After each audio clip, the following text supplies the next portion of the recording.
Buonasera dalla redazione TG10, nei titoli gli argomenti che tratteremo in questa edizione del nostro telegiornale.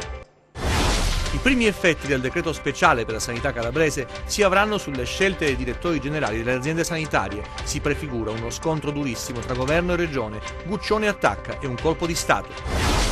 Il prefetto di Cosenza sospende dalla carica di sindaco di Cariati Filomena Greco ai domiciliari per un sospetto caso di corruzione. Sono finite ai domiciliari la maestra e una bidella di una scuola dell'infanzia della Mezzia Terme. Sono accusati di maltrattamenti ai danni dei bambini. Pistole e munizioni ritrovate in alcuni casolari nel Vibonese. L'operazione dei carabinieri in manette padre e figlio. Enti locali in crisi. I casi di dissesto e predissesto in Calabria. Una situazione che peggiorerà alla luce delle nuove norme europee. L'allarme lanciato in un incontro a Catanzaro. Il Palermo spaventa il Cosenza, poi, dopo il pari di Sciaudone, rischia di uscire sconfitto dal Marulla. Il Crotone trascinato da Simi vince a Carpi e vede la salvezza. Buonasera dalla redazione TG10, dunque la sanità in primo piano in questa edizione del telegiornale. I primi effetti del decreto speciale per la sanità calabrese si avranno, come detto, sulle scelte dei direttori generali delle aziende sanitarie e si prefigura uno scontro durissimo tra governo e regione. Guccione attacca, dice è un colpo di Stato. Con la pubblicazione del decreto speciale per mettere a posto la sanità calabrese si acclara, qualora ve ne fosse ancora bisogno, lo scontro politico in atto tra governo e regione. Il ministro Grillo da una parte, il presidente Oliverio dall'altra. Ne sentiremo tante nei prossimi giorni. Intanto la prima battaglia vera, la più seria ma anche la più tosta, riguarda la nomina dei nuovi direttori generali delle aziende sanitarie. È pratica che tocca sbrigare alla regione, questo dice la legge. Ebbene, la graduatoria nazionale degli idonei è già sul tavolo della commissione chiamata a scegliere e della quale fanno parte il direttore generale del Dipartimento, un docente dell'Unical e un rappresentante dell'Agenas. L'operazione però non si riesce a completare perché per ben 6 volte, fanno sapere dalla regione, il componente nominato dall'Agenas per svariati motivi non si è fatto vedere in Calabria. Da qui i continui rinvii per un atto già in agenda da qualche tempo. C'è puzza di bruciato? Beh, è possibile che sia così, atteso che il ministro non fa mistero di preferire alla guida delle aziende calabresi professionisti, come ha ripetuto spesso, di comprovata esperienza provenienti da altre aree del paese. Se così dovesse essere, non ci sarà nessun calabrese alla guida delle aziende. Andrà in porto il progetto? Ebbene, sta tutto qui lo scontro. Questo decreto ha solo uno spirito di quello di uno scontro di potere con la Regione Calabria, di sottrarre quei pochi prerogative che sono rimasti in capo alla Regione e dalle commissarie. Mi sarei aspettato invece un decreto da parte del Governo nazionale che affrontasse le vere emergenze della sanità calabrese. In provincia di Cosenza, sui posti letto che sono previsti, circa 1465, quelli che sono effettivamente operativi sono solo 1091, ne mancano 374, come se uno degli ospedali SPOC della provincia di Cosenza non esistesse. Così anche sulle altre questioni che riguardano un contenzioso, per esempio dell'ASP di Cosenza, che supera gli 800 milioni di euro, e dalla denuncia che io ho fatto ho dimostrato che milioni di euro che dovevano servire a curare i pazienti e gli ammalati in provincia di Cosenza sono serviti a pagare le partite degli avvocati, gli interessi legali e in alcuni casi addirittura di pagare una stessa fattura 3 volte. Ecco, queste cose vanno affrontate in modo operativo da parte del governo nazionale. Il decreto serve soltanto forse ai fini elettorali per accaparrarsi qualche pezzo di potere e di qualche voto per le europee, ma non interviene nell'affrontare i veri problemi della sanità calabrese.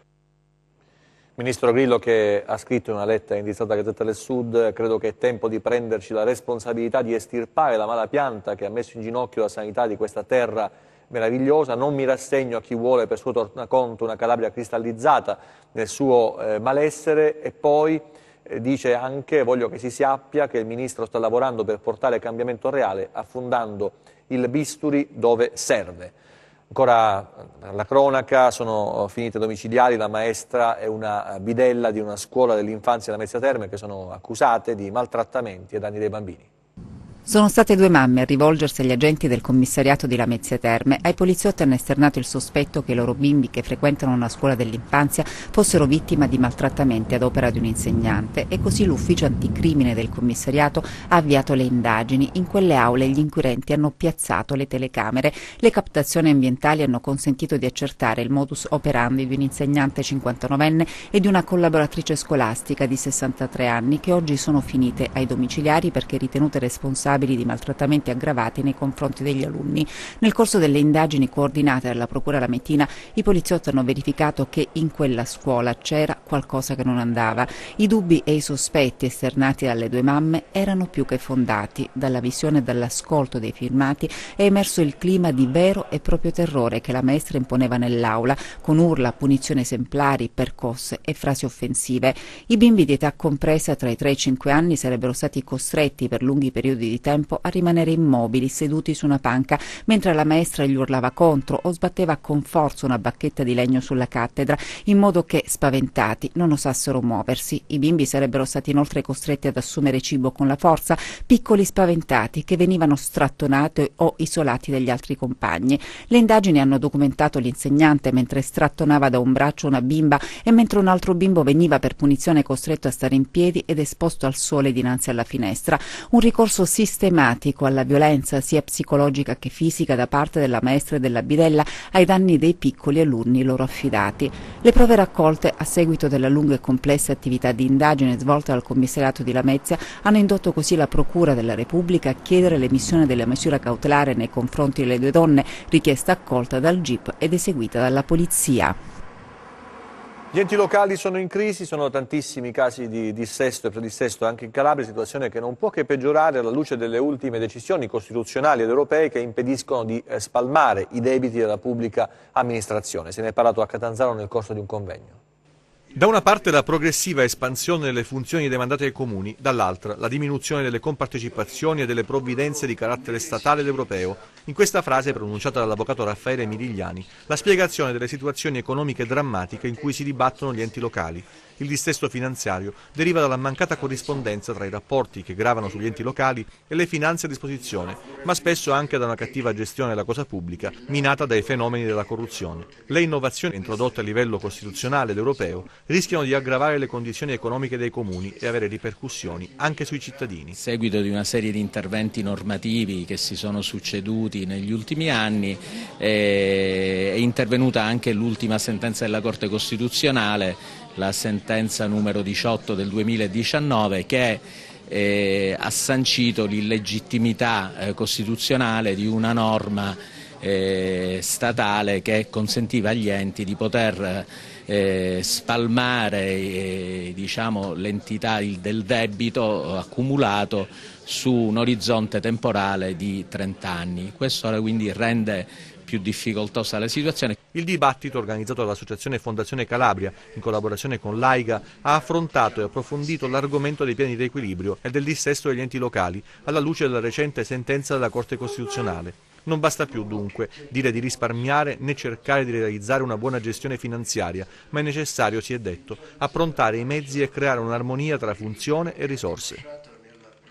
Nuovo vademecum per gli esercenti pubblici che devono adeguarsi alle normative. A Catanzaro un incontro voluto da Confcommercio che ha coinvolto anche l'Ispettorato al Lavoro e l'Azienda Sanitaria Provinciale. 85 miliardi di valore aggiunto l'anno, 300.000 imprese, 1 milione di lavoratori sono i numeri del settore ristorazione, compresi bar e pasticcerie in Italia, piccole e medie imprese, per lo più alle prese con gli adeguamenti di legge, normative non sempre facili da recepire.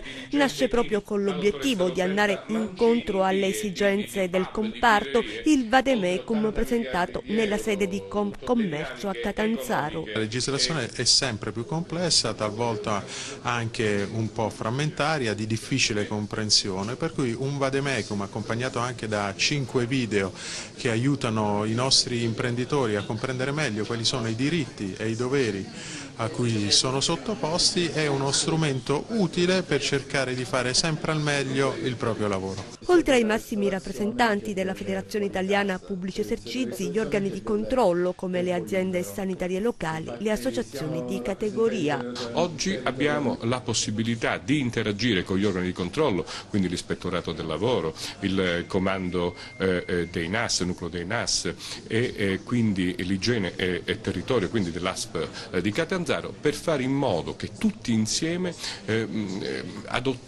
possiamo adottare dei principi di legalità che fanno la differenza sul territorio e soprattutto sulla qualità delle imprese. Coniugare rispetto delle regole e qualità è lo sforzo quotidiano di ogni esercente, il cui giudice severo è il pubblico. E adesso la nostra pagina politica, vediamo.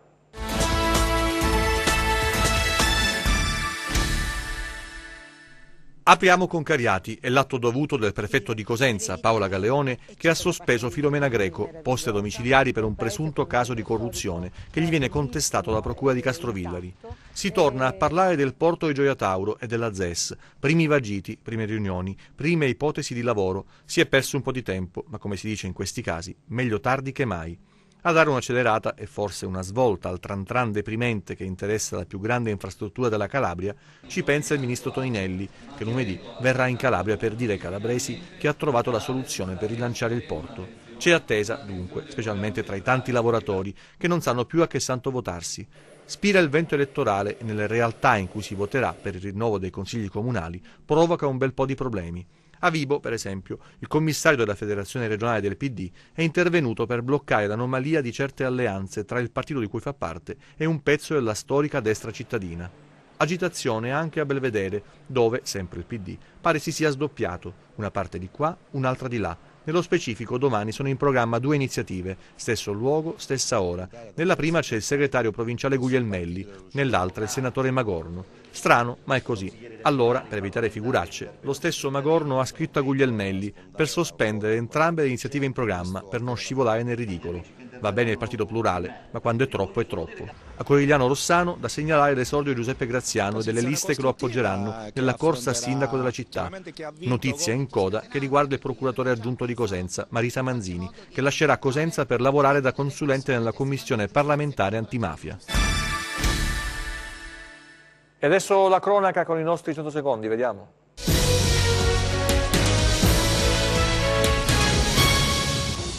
Un vero e proprio arsenale è stato ritrovato dai carabinieri nel Vibonese, in alcuni casolari in località San Leo, rinvenute 2 pistole calibro 7,65 illegalmente detenute, di cui una rubata a Parma nel 2008, 110 colpi dello stesso calibro e 10 cartucce di fucile calibro 12, in manette 2 persone, padre e figlio, accusati di detenzione di armi clandestine, munizioni e ricettazione, le armi ritrovate grazie all'ausilio di unità cinofile.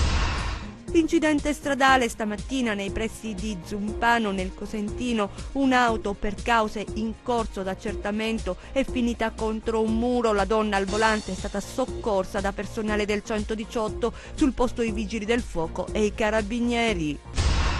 Con l'accusa di detenzione ai fini di spaccio di sostanze stupefacenti, 2 nigeriani nei guai a Reggio Calabria. I 2 sono stati fermati dalla Polizia di Stato in un vagone ferroviario nell'area adibita a deposito dei treni.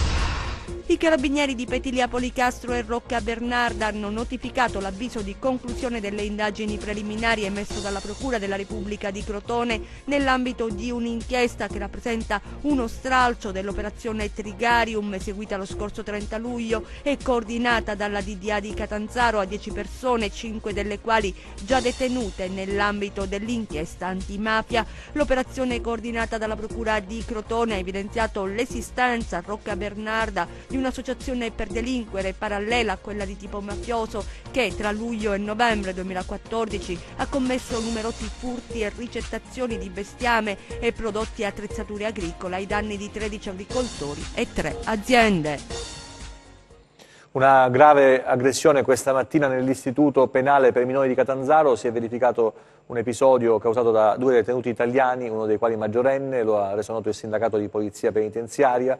I 2 detenuti hanno aggredito violentemente gli agenti di polizia penitenziaria in servizio, per uno dei quali è stato necessario il ricovero in ospedale, mentre per l'altro sono previsti 10 giorni di prognosi. L'accaduto ha impegnato la polizia penitenziaria e a fronte dei 25 detenuti ristretti nella struttura catanzarese si registra una carenza di personale di circa 10 unità, carenza che determina difficoltà. Poi il sindacato evidenzia anche che negli istituti per minori sono spesso ristretti pericolosi criminali, considerato anche che da qualche anno, dicono, a causa di una scellerata riforma sono detenute persone fino a 25 anni di età.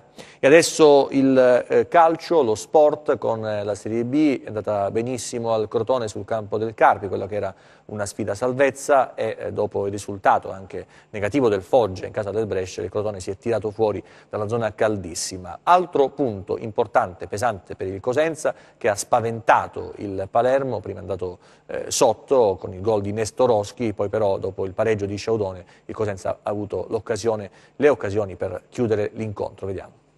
Al Marulla c'è la vice capolista Palermo e Stellone per l'occasione schiera l'artiglieria pesante per tentare di domare i lupi e mettere pressione al Brescia. L'operazione ad alto rischio contro il rossoblù di Braglia, a loro agio sul prato di casa e spinti all'entusiasmo di 10.000 tifosi sugli spalti.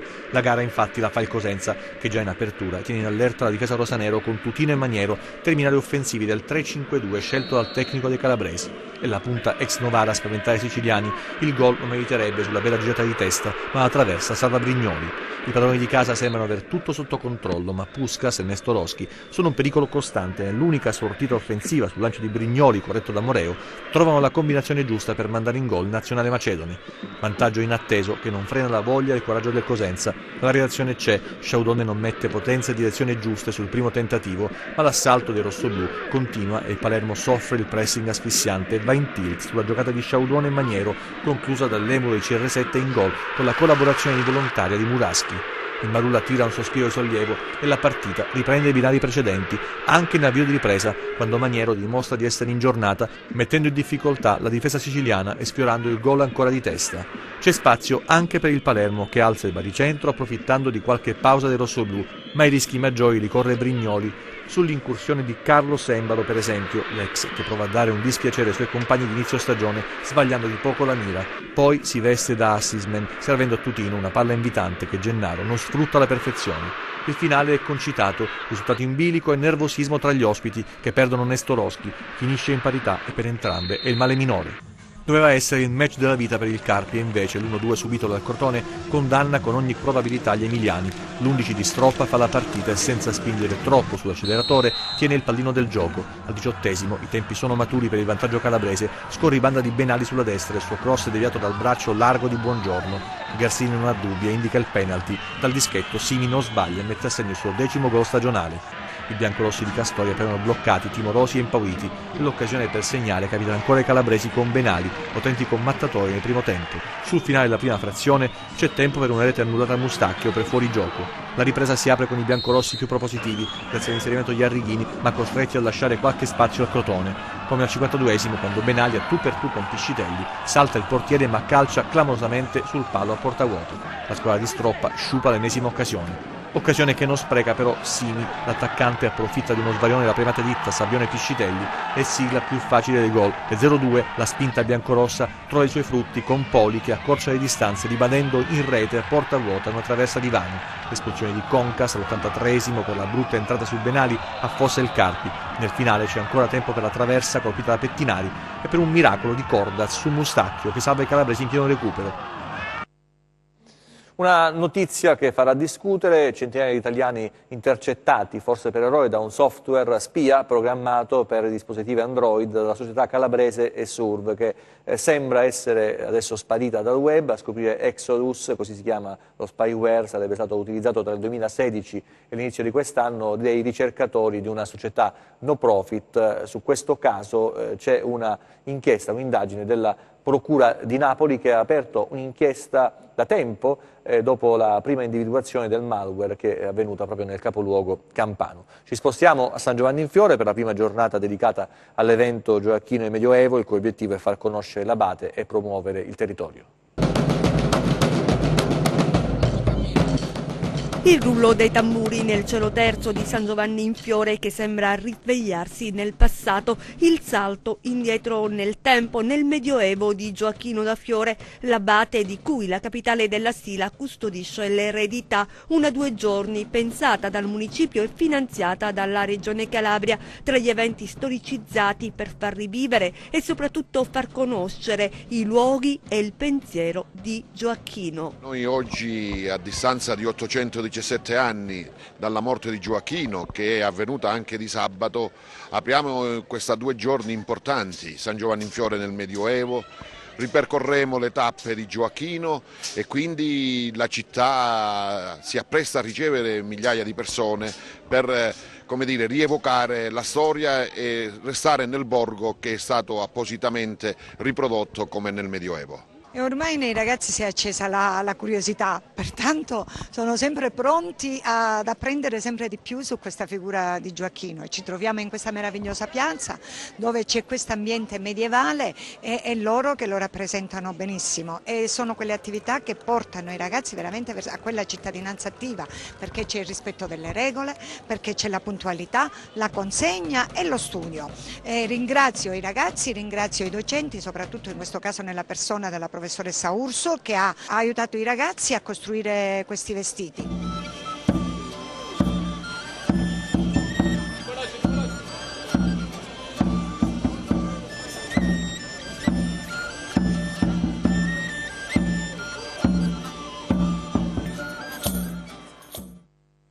Vediamo adesso che tempo farà domenica domani.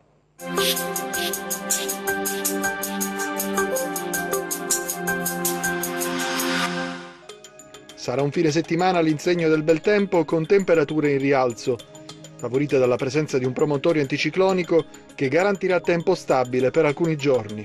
Domani cielo sereno o poco nuvoloso, salvo locali momentanei addensamenti. Temperatura in aumento di alcuni gradi. Domani mari generalmente poco mossi con venti deboli di direzione settentrionale.